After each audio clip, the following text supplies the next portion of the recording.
கோவையில் நடந்த உலக சிலம்பு போட்டியில் சாதித்த ஆண்டிப்பட்டி மாணவர்களுக்கு பாராட்டு விழா. தேனி மாவட்டம் ஆண்டிப்பட்டி ஒன்றியத்தில் உள்ள 11 மாணவர்கள் கோவை எஸ்.என்.எஸ். கல்லூரியில் நடந்த உலக சிலம்பம் போட்டியில் தங்கம் உள்ளிட்ட பதக்கங்களை பெற்றதாக ஆண்டிப்பட்டி அருகே உள்ள கன்னியப்பிள்ளைப்பட்டி பயிற்சி மையத்தில் பாராட்டு விழா நடைபெற்றது. விழாவிற்கு தொழில் அதிபர் திருமுருகன் தலைமை தாங்கி வெற்றி பெற்ற மாணவ மாணவிகளுக்கு மாலை அணிவித்து பாராட்டு தெரிவித்தார். அவர்களை பயிற்றுவித்த பயிற்சியாளர்களுக்கு பொன்னாடை போர்த்தி கௌரவித்தார். இந்நிகழ்ச்சிக்கு தேனி மாவட்ட அமைச்சர் கிக் அசோசியேஷன் செயலாளர் துரைமுருகன் முன்னிலை வகித்தார். பயிற்சியாளர் ஆனந்தவேல் முருகன் வரவேற்று பேசினார். இது குறித்து துரைமுருகன் கூறும்போது, உலக சிலம்பம் போட்டி கோவை தனியார் கல்லூரியில் நடைபெற்றது. இதில் இந்தியா, மலேசியா உள்ளிட்ட 7 நாடுகளைச் சேர்ந்த வீரர் வீராங்கனைகள் கலந்து கொண்டனர். அதில் எங்களிடம் பயிற்சி பெற்ற தேனி மாவட்டம் ஆண்டிப்பட்டி மற்றும் அதன் சுற்று வட்டாரங்களைச் சேர்ந்த 11 மாணவர்கள் கலந்து கொண்டனர்.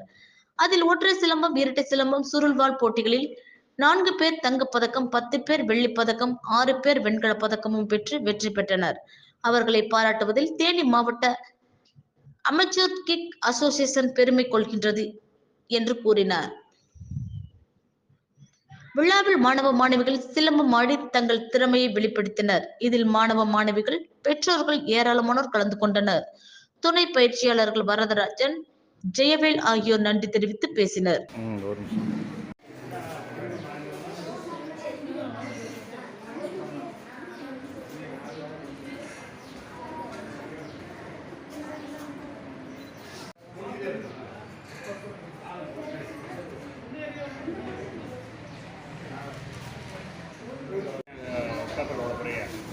Video.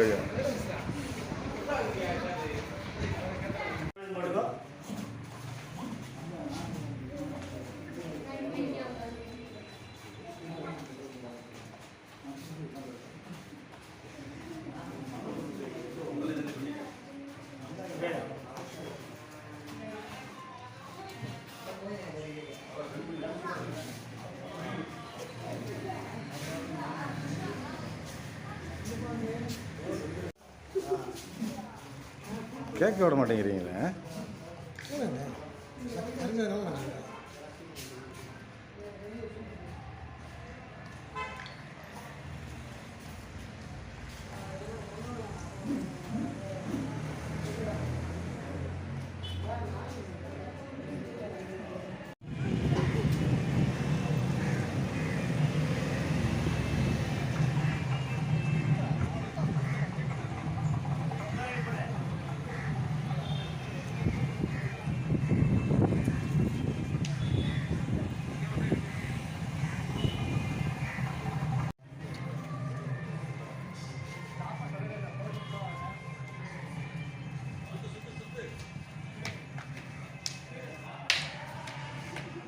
பார்த்து